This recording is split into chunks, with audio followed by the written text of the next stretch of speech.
भ्रष्टाचाराचा कळस, 1,20,000 पगार असूनही पीएमसी शाळेचे भंगार विकून खाल्ले. मुजूर मुख्याध्यापकाचा काळा धंदा उघड. शिक्षण क्षेत्रात काळीमा फासवणारी एक अत्यंत संतापजनक घटना मारेगाव येथील पीएमसी जिल्हा परिषद उच्च प्राथमिक शाळेत समोर आली आहे.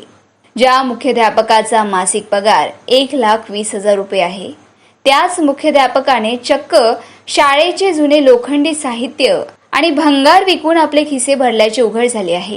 या प्रकारामुळे शिक्षकी पेशेला लाजवणारे हे मुख्याध्यापक नोकरी करतात की भंगाराचा धंदा, असा जळजळीत सवाल संतप्त नागरिक विचारत आहेत.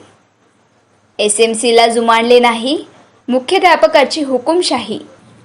शाळेतील कोणतीही मालमत्ता किंवा भंगार विकण्यापूर्वी शाळा व्यवस्थापन समिती आणि पालकांची रीतसर परवानगी घेऊन ठराव मंजूर करणे बंधनकारक असते.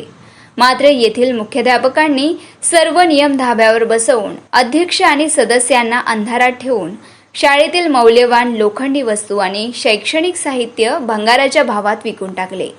लोकशाही मार्गाने चालणाऱ्या शाळेत या मुख्याध्यापकाने स्वतःची हुकुमशाही चालवत शासनाच्या मालमत्तेवर डल्ला मारला आहे. शाळेची दुर्दशा, मुख्याध्यापकाचा मलिदा. एकीकडे शाळेची अवस्था अत्यंत बिकट आहे. इमारतीचे छत फुटले आहे. वर्गातील बाकांची मोडतोड झाली असून साधे पिण्याच्या पाण्याची सोय नाही. विद्यार्थ्यांच्या सोयींसाठी आलेला 12 लाखांचा निधी नक्की कुठे जिरवला याचा पत्ता नाही. वर्ग खोल्यांसमोर दगड धोंड्यांचे साम्राज्य असून एखादा विद्यार्थी जखमी झाल्यास जबाबदार कोण, असा संतप्त प्रश्न विचारला जात आहे. 1.25 लाख पगार असूनही शाळेच्या सामानावर डोळा ठेवणाऱ्या या मुख्याध्यापकाची भूक नक्की किती मोठी आहे हे आता समोर आले आहे. हा केवळ आर्थिक भ्रष्टाचार नसून भविष्यातील पिढीच्या आयुष्याशी केलेला क्रूर खेळ आहे. या सर्व प्रकरणाची विशेषतः 12 लाखाचा निधी आणि भंगार विक्रीची तात्काळ उच्चस्तरीय चौकशी करून या भ्रष्ट मुख्याध्यापकाचे तात्काळ निलंबन करावे, अशी मागणी मारेगाव शहरातून जोर धरत आहे.